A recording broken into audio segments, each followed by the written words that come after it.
किसी एक विचार से लड़के देखो, वो तुम्हारा पीछा करने लगेगा।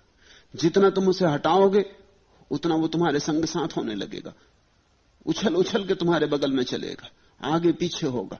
तुम उसे हटाओ, तुम्हारे हटाने से नहीं हटेगा, तुम्हारे हटाने की चेष्टा से उसको और बल मिलेगा। नहीं, विचारों से लड़के कोई विचारों से मुक्त नहीं होता, विचारों के प्रति साक्षी बन के मुक्त होता है। और साक्षी बनने में कैसा सिर मारना, साक्षी बनने में सिर्फ मारना ही नहीं होता, साक्षी बनने में तो बैठ जाता आदमी चुपकी मार के भीतर, विचार आते जाते देखता, न पक्ष में सोचता न विपक्ष में सोचता, न तो कहता बुरे हैं न कहता भले हैं, कोई मूल्यांकन नहीं करता, कोई निर्णय नहीं लेता, आए जाए उदासीन तटस्थ, न राग न विराग, आओ तो ठीक ना आओ तो ठीक, न बुलाता है न धकाता है। ऐसी चित्त की दशा में जब न विचार कोई बुलाए जाते और न धकाए जाते, धीरे धीरे विचार तिरोहित हो जाते, सन्नाटा छा जाता है। उस सन्नाटे के छा जाने पर भी साक्षी भाव में बैठा आदमी एकदम दीवाना नहीं हो जाता कि मिल गया मिल गया, क्योंकि मिल गया कि विचार आ गया। जैसे ही कहा मिल गया चूक गए, पहुंचते पहुंचते फिसल गया पैर, पड़ने को था आखिरी मंजिल पर और गिर गए गड्ढे में। आखिरी समय तक पीछा करेगा मन, अगर तुमने जरा सी भी उसको सुविधा दी। तुमने कहा मिल गया कि पा लिया कि अरे यही है, बस ये शब्द बन गए कि चूक गए कि बाधा पड़ गई। विचार के प्रति सिर्फ जागना है, और जाग के जब विचार चला जाए तो शून्य को भी पकड़ नहीं लेना है। शून्य जब आए तो उसके प्रति भी उदासी रखना। सुन लो ठीक से, तुम्हारे जीवन में भी वो घटना कभी ना कभी घटेगी, घटनी चाहिए। जब शून्य आए तो एकदम से प्रफुल्लित मत हो जाना, नहीं तो विचार ने फिर दांव मार दिया, फिर पीछे से आ गया, फिर पीछे के दरवाजे से घुस आया। बाहर ही खड़ा था, देख रहा था कि कहीं मौका मिल जाए तो प्रवेश कर जाए। शून्य आए तो शून्य को भी देखना उसी तरह निष्पक्ष, जैसे विचारों को देख रहे थे। कहना ठीक है, तुम भी आए तो ठीक, जाओ तो ठीक, तुमसे भी मुझे कुछ लेना देना नहीं है। शांति भी आए तो शांति को भी ऐसे ही देखना, उदास, नहीं कुछ रस लेना। तब शांति बढ़ेगी, तब शून्य घना होगा और धीरे धीरे विचार थक जाएगा, इतना थक जाएगा कि उसमें प्राण न रह जाएंगे कि वो वापस लौट सके। इस दशा का नाम ध्यान है। उन्होंने बहुत सिर मारा मगर कुछ परिणाम न हुआ। सिर मारने से परिणाम होता भी नहीं। सिर मारने से विक्षिप्त हो सकते हो, विमुक्त नहीं।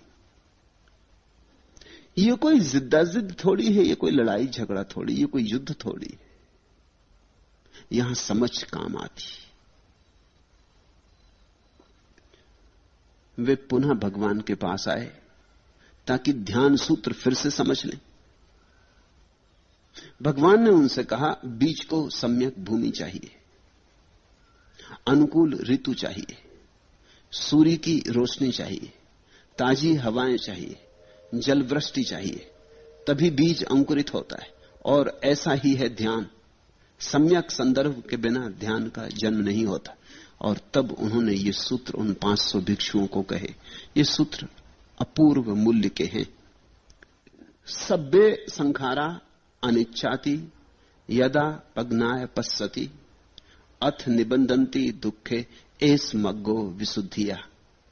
सब्बे संखारा दुखाति यदा पग्नाय पश्यति अथ निबंधन्ति दुखे एस मग्गो विशुद्धिया। सवे धम्मा अनत्ताति यदा पग्नाय पश्यति अथ निबंधन्ति दुखे एस मग्गो विशुद्धिया। यह है मार्ग विशुद्धि का, एस मग्गो विशुद्धिया। और 3 बातें कही। ये 3 बुद्ध धर्म के मूल आधार हैं। इन 3 पर बुद्ध की सारी देशना खड़ी है, इन पर उनका पूरा मंदिर बना है। पहला, सब्बे संखारा अनिच्छाति, सब संस्कार अनित्य हैं। जो भी है इस जगत में क्षणभंगुर है। यहां कुछ भी स्थिर नहीं है। यह पहला सूत्र, यह पहली आधारशिला। सब्बे संखारा अनिच्छा थी यदा प्रज्ञा पश्यति। ऐसा जिसने प्रज्ञा पूर्वक देख लिया कि संसार में सभी कुछ क्षणभंगुर है, फिर वो कुछ पकड़ेगा नहीं, फिर पकड़ने को कुछ बचा ही नहीं। जहां पानी के बबूले ही बबूले हैं, वहां पकड़ने को क्या है? जब संसार ही पूरा का पूरा पानी का बबूला है, तो तुम्हारे विचार तो बबूलों की छायाएं समझो, बबूले भी नहीं। संसार बबूला है। एक सुंदर स्त्री द्वार से निकल गई। बुद्ध कहते हैं यह सुंदर स्त्री पानी का बबूला है, और इस सुंदर स्त्री का जो प्रतिबिंब तुम्हारे मन में बना वो विचार है, वो तो बबूले की छाया, वो तो बबूला भी नहीं है, वो तो बबूले का फोटोग्राफ। सब्बे संखारा अनिच्छाति, सब अनित्य है। इस भाव में गहरे उतरे तो बुद्ध ने कहा यह पहली भूमिका, इससे सम्यक भूमि मिल जाएगी बीच को कि सब अनित्य। तो पकड़ने को क्या है? जब संसार अनित्य है तो विचारों की तो कहना ही क्या, विचार तो संसार की छायाएं मात्र, छाया की छाया, फिर उसमें पकड़ने जैसा कुछ भी नहीं।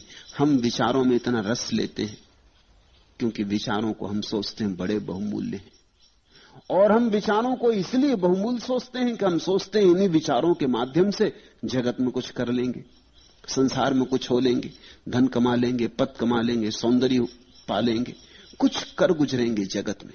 लेकिन अगर जगत पूरा का पूरा अनित्य है, आज है कल नहीं हो जाएगा। थोड़ा सोचो, तुम एक नदी के तट पर बैठे हो, एक चट्टान पर बैठे हो, सामने नदी की धार बह रही, पास में ही रेत का ढेर लगा है। तुम अगर पानी पर अपने हस्ताक्षर करो तो तुम कर भी ना पाओगे कि वो मिट जाएंगे, तो तुम पानी पर हस्ताक्षर नहीं करोगे, या कि करोगे, क्योंकि तुम देखते हो कि कर भी नहीं पाते, मिट जाते हैं। पानी का स्वभाव ऐसा, यहां बना नहीं कि मिट गया नहीं। तुमने हस्ताक्षर कर भी दिए पानी पर तो टिकेंगे नहीं, तो तुम पानी पर नहीं करोगे। रेत पर लिखोगे, रेत पर लिखोगे तो पानी से ज्यादा टिकते, मगर हवा का एक झोंका आया और मिट जाते। नहीं, तुम रेत पर भी लिखने में कुछ मजा ना लोगे, तुम चट्टान पर करोगे, तुम चट्टान पर खोदोगे नाम, लेकिन चट्टान भी मिट जाती थोड़ी देर अबेर। समझो कि पानी बहुत जल्दी बिखर जाता, रेत थोड़ी देर से, चट्टान और थोड़ी देर से। जो रेत है वो कभी चट्टान थी, ख्याल रखना, और जो चट्टान है वो कभी रेत हो जाएगी। और मजा यह है कि चट्टान को जिसने रेत बना दिया वो पानी, जो पानी से हार गई वो पानी से मजबूत कैसे होगी? पानी पर दस्तखत करने में घबराते हो, चट्टान पर दस्तखत कर रहे हो और तुम्हें पता नहीं कि पानी चट्टान को तोड़ देता है। इस जीवन में हम जो भी कर गुजरने की आकांक्षाएं लिए बैठे, वे सब पानी पर हस्ताक्षर जैसी हैं। चट्टान पर भी हस्ताक्षर करो तो वे भी चले जाते, वे भी बसते नहीं। कितने लोग इस जमीन पर हुए, कितने लोग नहीं हुए इस जमीन पर। वैज्ञानिक कहते हैं तुम जिस जगह बैठे हो वहां कम से कम 10 आदमियों की लाशें गड़ी। ये पूरी जमीन मरघट है। इतने लोग पैदा हुए, जहां आज नगर हैं कभी मरघट थे, जहां आज मरघट हैं कभी नगर थे, कई दफे बदली हो चुकी। ये पूरी पृथ्वी मरघट बन गई। इसमें न मालूम कितने लोग पैदा हुए, खो गए। उनका तुम्हें नाम पता, ठिकाना पता, कौन थे, क्या थे? तुम्हारी जैसी ही उनकी भी महत्वाकांक्षाएं थी, और तुम्हारे जैसे ही उन्होंने भी बड़े बड़े सपने बांधे थे, और तुम्हारे जैसे ही वे भी इंद्रधनुषों में जीते थे, और तुम्हारे जैसे वे भी नाम छोड़ जाना चाहते थे। क्या छूट गया है? तुम भी ऐसे ही खो जाओगे जैसे वे खो गए। और फिर यह भी सोचो कि किसी का नाम भी छूट गया, समझो कि सिकंदर का नाम छूट गया, तो सार क्या है? नाम में सार क्या है? नाम छूट भी जाए तो क्या सार है, क्या फायदा सिकंदर को? इस नाम के छूट जाने से कौन सा आनंद सिकंदर को? सिकंदर न बचा और नाम बच भी गया तो क्या करोगे? जब स्वयं ही ना बचे तो स्वयं की तस्वीरें अगर टंगी भी रह गई तो उनका मूल्य क्या है? किसको मूल्य है, किसको प्रयोजन है? बुद्ध कहते हैं अगर ध्यान में वस्तुतः गहरे उतरना हो तो पहली बात प्रगाढ़ कर लेना, यह पहला भाव तुम्हारी हवा बन जाए। सव्वे संखारा अनिच्छाति, सब संसार अनित्य है, सब बेशर्त निरपवाद क्षणभंगुर है, अभी है अभी चला जाएगा। तो इसमें पकड़ने योग कुछ भी नहीं। साक्षी बन के भीतर बैठना, संसार में पकड़ने योग कुछ नहीं है। आंख बंद जब करोगे तो विचारों का संसार दिखाई पड़ेगा, इसमें तो पकड़ने योग कुछ हो भी कैसे सकता है? आए बुरे विचार जाएं बुरे विचार, आए भले विचार जाएं भले विचार, आने देना जाने देना। तुम परेशान ही मत होना, तुम चिंता ही मत लेना, तब तुम चकित होकर पाओगे ये जो अनित्य भावना है इसके आधार पर ध्यान की जड़ें मजबूत हो जाती। ध्यान पैदा होता है अनित्य की धारणा में। इसलिए सारे ज्ञानियों ने संसार अनित्य है इस पर बहुत जोर दिया है, और बुद्ध का जोर तो अतिशय है। बुद्ध ने तो जोर पूरे अंतिम तर्क तक पहुंचा दिया। बुद्ध ने यही नहीं कहा कि संसार अनित्य, बुद्ध ने कहा तुम भी अनित्य हो। क्योंकि बहुत से लोग हैं जिन्होंने कहा संसार अनित्य है, लेकिन तुमसे कहा लेकिन तुम बचोगे, आत्मा बचेगी। बुद्ध ने कहा यहां कुछ भी नहीं बचेगा, न ये बाहर का बचेगा न कुछ भीतर का बचेगा, यहां कुछ बचता ही नहीं। इसको समझने की कोशिश करना। यहां बचना होता ही नहीं, यहां बहाव ही बहाव, यहां सब बह रहा है, तुम भी बह रहे, संसार भी बह रहा है। इस बहाव के बीच ठहरने की कोई जगह ही नहीं, कोई शरण स्थल नहीं। इस बात की प्रज्ञा, सव्वे संखारा अनिच्छाति यदा पग्नाय पश्यति, इस बात का तुम्हें दर्शन हो जाए, इसका बोध हो जाए तो ध्यान लगेगा, तब सभी दुखों से निर्वेद प्राप्त हो जाता है। यही विशुद्धि का मार्ग है। निबिदंती दुखे एस मग्गो विशुद्धिया। बुद्ध कहते ये है विशुद्धि का मार्ग। ध्यान यानी विशुद्धि। एस मग्गो विशुद्धिया, पहला सूत्र, पहला चरण इस विशुद्ध होने के मार्ग का कि सब संसार अनित्य है। दूसरा सूत्र सव्वे संखारा दुखाती, यह संस्कार दुख रूप है, यह सारा संसार दुख रूप है। इसमें अगर जरा सी भी आशा रखी कि शायद कहीं थोड़ा बहुत सुख छिपा हो, तो उतनी आशा के सहारे ही ध्यान अटक जाएगा। तुमने अगर सोचा कि ये विचार आए हैं, इनमें से एकांत को चुन लूं जो अच्छा है, शुभ है, सहयोगी है, कल्याणकारी है, शायद इससे लाभ होगा, बाकी को छोड़ दूं, 99 छोड़ दूं, एक को पकड़ लूं, तो बुद्ध कहते हैं एक के पीछे बाकी 99 कतार बांध के खड़े हो जाएंगे। वो एक भीतर आया कि बाकी भी भीतर आ जाएंगे। तुमने द्वार एक के लिए खोला कि सब भीतर आ जाएंगे। द्वार बंद करना हो तो पूरा ही बंद कर देना, इसमें जरा भी पक्षपात मत करना। अगर तुमको ऐसा लगा कि थोड़ा सा सुख मिल जाए शायद, तो फिर तुम अटके रहोगे।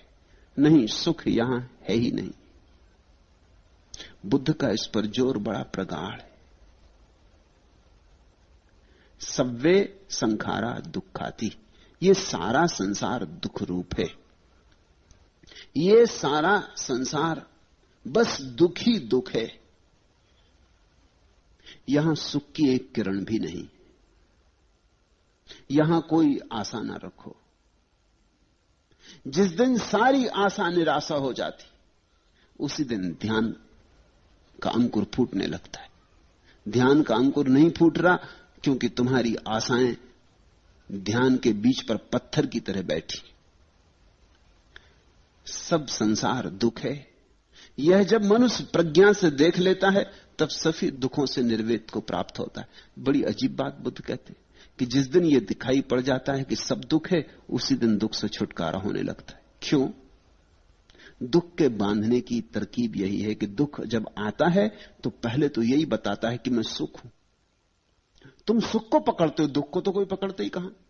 तुम सुख को पकड़ते हो, दुख पकड़ में आ जाता है, यह दूसरी बात है। मगर तुम गए थे फूल पकड़ने, कांटे चुभ गए, यह दूसरी बात है। हर कांटा फूल का धोखा देता है। हर कांटे ने विज्ञापन कर रखा है कि मैं फूल हूं।